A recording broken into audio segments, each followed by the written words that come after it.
ओ भाई कप्तान, लो तुम्हारे लिए टग बूट आ गए। सेल्वेज कंपनी के पास नोट आ गए। देखो भाई कप्तान, बाकी सारे सिम बंद गए, टग बूट जहाज से बंद गए। देखो भाई कप्तान, जोर लगना शुरू हो गया, जहाज खिंचना शुरू हो गया।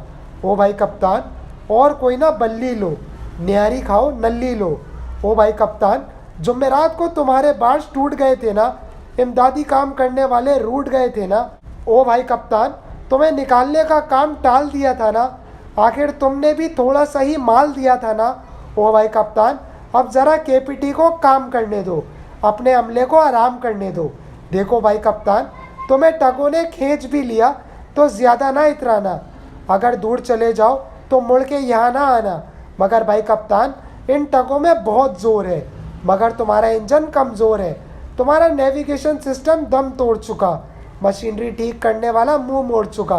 देखो भाई कप्तान, हमने तुम्हारा बहुत ख्याल किया, इतना बड़ा जहाज़ संभाल लिया। देखो भाई जहाज़, कोई भी चीज़ आए ना आड़े, जब हमने तुम में एंकर गाड़े। ओ भाई जहाज़, एंकरों से बंधे तारों से तुमको खींचना था ना, तुम्हें गहरे पानी की तरफ धकेलना था ना। तार खींचने के लिए बार्ज को इस्तेमाल किया, जो लड़खड़ा रहा था वो कंटेनर भी संभाल लिया। ओ भाई जहाज़, आज मैं तुम्हें बता दूं, वापसी का सफ़र महंगा पड़ेगा, यहाँ बिक बिका जाओ, अच्छा रहेगा। देखो भाई जहाज़, मैंने पहले ही रोज़ कहा था, तुम पर बहुत से लोगों की नज़रें हैं, किसी की तुम्हारे लोहे तो किसी के सामान पर नज़रें हैं।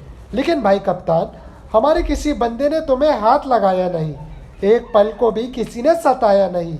ओ भाई कप्तान, देखो मैं तुम्हें खुदा हाफिज़ कहने आया हूँ, मगर साथ ही ये बताने आया हूँ, साहिल पर फंसे जहाज़ निकल भी जाते हैं, बहुत सौ को लोग निगल भी जाते हैं।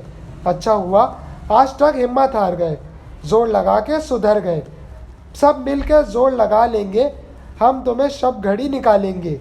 मोहसिन रज़ा, ज़बर न्यूज़, कराची।